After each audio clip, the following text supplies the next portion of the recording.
வந்துட்டாங்களா?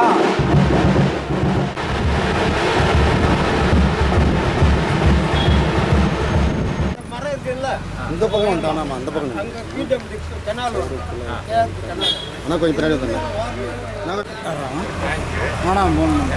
இது ரோடு போட்டால் விவசாயிகளுக்கு பயன். கனால் மேலே ரோடு இருக்கு, அதோட ஜாயின் ஆகிடுது, கனால் ஜாயிண்ட் ஆகிடுது. சரி, என்னன்னா இது வந்து சீக்கிரமாக நீங்கள் டிசம்பருக்குள்ள முடிக்கணும். முடிச்சிருவாரு. ஏன்னா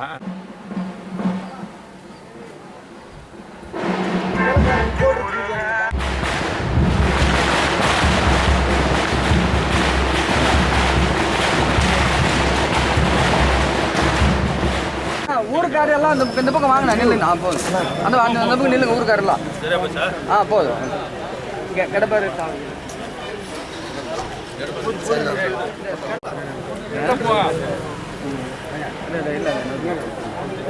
இன்னும் கொஞ்சம்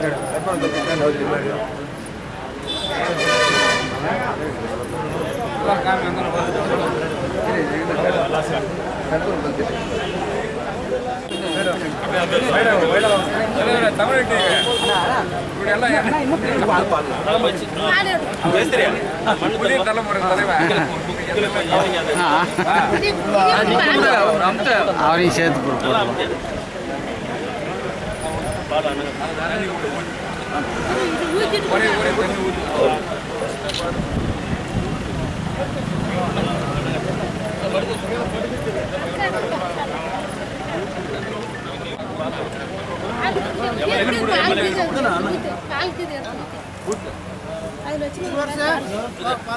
தண்ணி ஊத்து.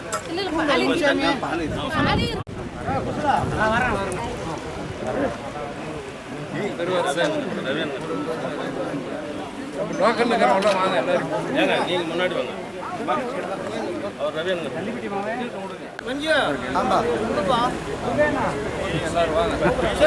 பூரா வாங்க எல்லாரும்.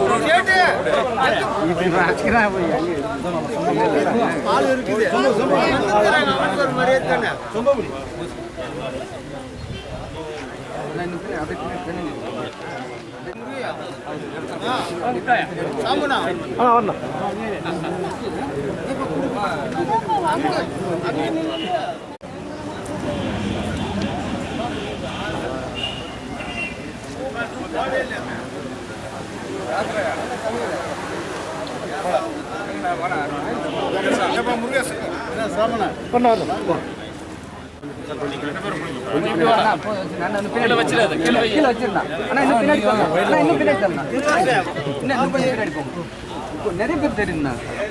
வேணாம் சார்.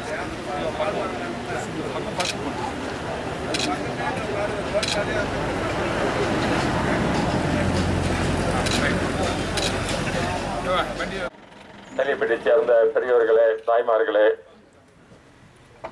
முன்னாள் சேர்மன் கிருஷ்ணன் அவர்களே மற்றும் இந்த நிகழ்ச்சிக்கு வருகை புரிந்துள்ள ரவிச்சந்திரன், ஜெயபால், முன்னாள் சட்டமன்ற உறுப்பினர் ராஜேந்திரன், சுயமணி, பிரபாகரன் மற்றும் ஜெயபால் எல்லா பேரும் லிஸ்ட் இல்லை, தங்கமுத்து அனைவருக்கும் என்னுடைய அன்பான வெங்கட்ராமன் அனைவருக்கும் என்னுடைய அன்பான வணக்கத்தை தெரிவித்துக் கொள்கின்றேன். கழகம் குறிப்பாக ஏழை மக்களுக்காக, அதிலும் கிராமப்புற மக்களுக்காக திட்டங்களை வகுப்பதில் முன்னிலையில் இருக்கின்ற இயக்கம் அனைத்து இந்திய அண்ணா திராவிட முன்னேற்ற கழகம்.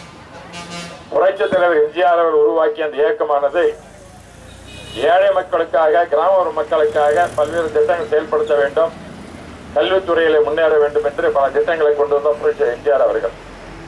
அதன் வழியிலே இந்த இயக்கத்தை பாதுகாத்து நமக்கெல்லாம் தாயாக இருந்து இந்த இயக்கத்தை பாதுகாத்து திட்டங்களை கொடுத்தவர் புரட்சி தலைவி அம்மா அவர்கள்.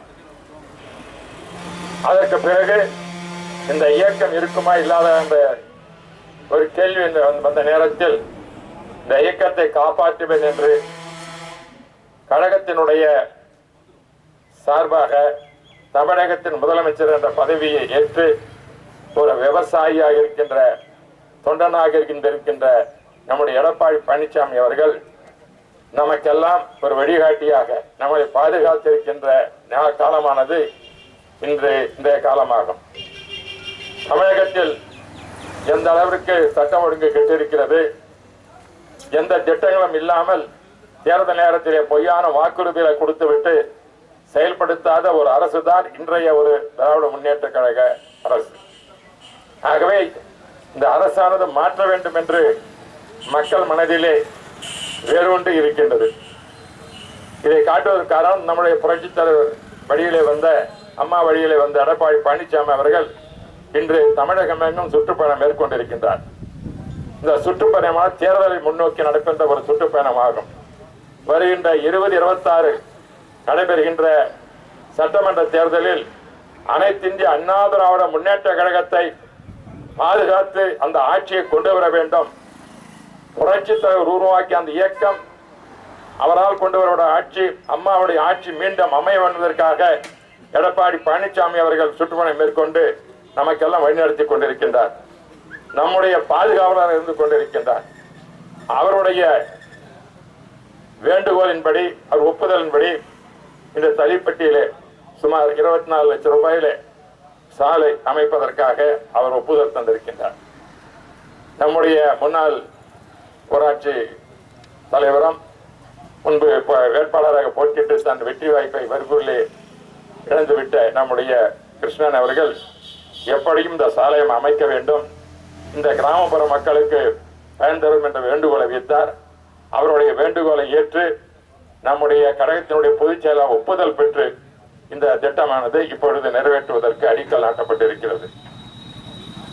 நாடாளுமன்ற உறுப்பினர் என்ற பதவியானது அனைத்து இந்திய அண்ணா திராவிட முன்னேற்ற கழக பொதுச் செயலாளர் எனக்கு தந்திருக்கின்றார்கள். புரட்சித் தலைவர் காலத்திலே நான் 1984 ஆண்டிலிருந்து கட்சியில் சுமார் 40 பல பொறுப்புகளை வைத்துக் கொண்டிருப்பவன். முதலிலே தருமபுரியில் தான் எம்பி ஆனேன். அதே போல டெப்டி ஸ்பீக்கர் ஆனேன். பிறகு அம்மா அவர்கள் மீண்டும் என்ன எம்பி ஆக்கினாங்க. அதற்கு பிறகு மத்திய அமைச்சராக வாஜ்பாய் கொண்ட சாலை அமைப்பதற்காக போக்குவரத்து அமைச்சராக, சட்ட அமைச்சராக அம்மா உருவாக்கினார்கள். அதற்கு பிறகு புரட்சித் தலைவர் அம்மா அவர்கள் ஆட்சி 2000 கல்வித்துறை அமைச்சராக இருந்தேன். மீண்டும் புரட்சித் தலைவர் அம்மா அவர்கள் மோடி அரசில் இருக்கும் பொழுது துணை சபாநாயகராக மீண்டும் பதவியை வாங்கி தந்தார்கள். இப்பொழுது எடப்பாடி பழனிசாமி மீண்டும் என்னை நாடாளுமன்ற உறுப்பினராக வைத்திருக்கிறார்கள். ஆகவே இந்த பதவி என்பது சாதாரண நம்ம கிருஷ்ணகிரி மாவட்டத்தில் இருக்கிற சாதாரண கூட குடும்பத்தில் பிறந்தவருக்கு எனக்கு தந்த ஒரு பதவியாகும். ஆகவே இந்த பதவி வந்து யாருக்கும் கிடைக்கும், எனக்கு கிடைச்சது போல எல்லாருக்கும் கிடைக்கும். இந்த கட்சியில் வந்து அதிமுக ஒரே ஒரு நம்பிக்கை எல்லாம் இருக்கிறதுக்கு காரணம், நாம் உழைத்தால் நமக்கு பலன் கிடைக்கும்.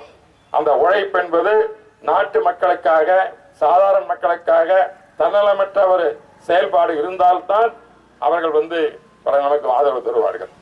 இந்த இயக்கமானது அனைத்து இந்திய அண்ணா உருவாக்கியது ஊழலை ஒழிப்பதற்காகவும் குடும்ப ஆட்சியை ஒழிப்பதற்காகவும் நம்முடைய சாதாரண மக்களுக்கு திட்டங்களை கொள்வதற்காக வந்த ஆட்சியாகும் அனைத்து இந்திய அண்ணா திராவிட முன்னேற்ற கழக ஆட்சி. 30 ஆண்டு காலமாக சிறப்பு ஆட்சி நடந்தது. எடப்பாடி பழனிசாமி அவர்கள் 4 ஆண்டும் சிறப்பான ஆட்சி அமைத்ததன் காரணமாகத்தான் இன்று மக்கள் அனைவரும் ஒன்று சேர்ந்து மீண்டும் அவரை முதலமைச்சராக்க வேண்டியிருக்கிறார் என்ற ஒரு திடகாரமான ஒரு எண்ணத்தை உருவாக்கி அவருக்கு ஆதரவு தருகின்ற காட்சியை நாம் எப்பொழுதும் பார்த்துக் கொண்டிருக்கின்றோம். திராவிட முன்னேற்ற கழகம் தேர்தலில் பல வாக்குறுதிகள் கொடுத்து ஒன்றும் செய்யவில்லை. ஆனால் ஆட்சியில் இருந்தாலும் இல்லாவிட்டாலும் திட்டங்களை செய்வது அனைத்து இந்திய அண்ணா திராவிட முன்னேற்ற கழகம். அதை எடுத்துக்காட்டு இந்த சாலை அமைப்பதாகும். மற்றப்பள்ளி சாலை ஓடணும்னாக்க நம்ம கவர்மெண்ட் இல்லை. இருந்தாலும் நாடாளுமன்ற உறுப்பினருக்கு ஒரு பொறுப்பு தந்திருக்கிறார்கள். அந்த பார்லிமெண்ட்ல கொடுத்திருக்கிறதுல இந்த மாதிரி திட்டங்களை எல்லாம் செய்வதற்கு ஒரு வாய்ப்புகள் தந்திருக்கிறது நிதியில் இருந்து. அது இதுவரை சுமாராக நம்முடைய பர்கூர் சட்டமன்ற தொகுதிக்கு மட்டும் 20 கோடி ரூபாய் நான் ஒதுக்கியிருக்கிறேன். ஒரு நாள் 20 கோடி ரூபாய். இங்க வந்து ஒரு 24 லட்சம் தான் வந்திருக்கு. இன்னும் பல இடத்துல பாத்தீங்கன்னா பல திட்டங்களை போட்டிருக்கோம். ஒவ்வொரு கிராமங்களுக்கும் சென்று எடப்பாடி பழனிசாமி ஆணையை ஏற்று நம்முடைய பகுதியானது சிறிய அளவிலே வெற்றி வாய்ப்பை கிருஷ்ணகிரி இழந்து விட்டார்கள். இது அனைத்து இந்திய அண்ணா திராவிட கோட்டையாக எப்பொழுதும் இருப்பது பர்கூர் சட்டமன்ற தொகுதியாகும். அது திமுக வரும்போது திமுகவும் வெற்றி பெற்றுக் கொண்டிருந்தது. புரட்சி தலைவர் உருவாக்கிய பிறகு பார்த்தா புரட்சி தலைவர் பிறகு எல்லாம் வெற்றி தான். ஒரே ஒரு 2 தடவை தான் வெற்றி வாய்ப்பு இழந்துட்டு. ஆனால் அந்த மீண்டும் இது சேவல் வரும்போது கூட அம்மா ஆரம்பம் வெற்றி பெற்ற தொகுதி பர்கூர் சட்டமன்ற தொகுதி, மறந்துடக்கூடாது. அது கோட்டை. எப்பவுமே இங்க இருக்கிறவங்க எல்லாம் இருக்கிறீங்க, உங்களை இவன் மறக்க மாட்டேங்க, ரெட்டையில மறக்க மாட்டீங்க, அம்மாவை மறக்க மாட்டீங்க, எம்ஜிஆரை மறக்க மாட்டாங்க. அப்படி உணர்வுள்ள பகுதி இந்த பகுதி. அந்த பகுதியான மீண்டும் யாரை நம்முடைய எடப்பாடி பழனிசாமி விரல் காட்டுகின்றார்களோ, யாரை அவர் வேட்பாளர் அறிவிக்கின்றாரோ அவரை வெற்றி பெற செய்வது நம்முடைய கடமையாகும். அதற்காக நம்ம பணியாற்றுவோம். அதிலும் குறிப்பாக இது போன்ற திட்டங்களை எல்லாம் பல்வேறு வகையில் செய்து கொண்டிருக்கின்றோம். சுமார் 20 கோடி ரூபாய் பர்கூர் சட்டமன்ற தொகுதிக்கு மட்டும் நாடாளுமன்ற என்னுடைய தொகுதி பங்கு செலவு செய்வதற்கு தந்துள்ள அந்த பணத்தை முழுமையாக இந்த பகுதிக்கு தந்திருக்கின்றோம். ஆகவே திராவிட முன்னேற்ற கழகம் என்ன செய்து எங்களுக்கு தெரியாது. ஆனால் அனைத்து இந்திய அண்ணா திட்டங்களை செய்யும். அது மக்களுக்காக இது போன்ற சாலை வசதிகள், குடிநீர் தோட்டங்கள், பிறகு பள்ளிக்கூட கட்டிடங்கள், பிறகு அதே போல பல நேரங்கள் நிழற்குடங்கள், பஸ்ஸில் வந்து மழை வந்தால் நிற்க முடியாது, அதெல்லாம் நிழற்குடங்கள், இது போன்ற பல திட்டங்களை கட்டிடங்களை எல்லாம் அதே மாதிரி பள்ளிகளுக்கும் சில திட்டங்களை தந்திருக்கின்றோம். இப்படி ஆக்கப்பூர்வமான திட்டங்களை அனைத்து இந்திய அண்ணா திராவிட முன்னேற்ற கழகம் கிராமங்களை செய்து கொண்டிருக்கிறது. மேலும் செயல்படுவோம். வெற்றி என்பது உறுதி, இரட்டையடி தான் வெற்றி. அது புரட்சி தலைவருடைய வழியில வந்த அம்மாவுடைய எடப்பாடி பழனிசாமிகள் தான் நம்முடைய வருகின்ற தேர்தலில் வெற்றி பெற்று தமிழகத்தை முதலமைச்சராக ஏற்று நல்வழிப்படுத்துவார் என்ற சட்டம் ஒழுங்கு எல்லாம் காப்பாற்றப்பட்டு மக்களுக்கு ஒரு நல்ல திட்டங்களை தருவார் என்ற நம்பிக்கை எங்களுக்கு இருக்கிறது.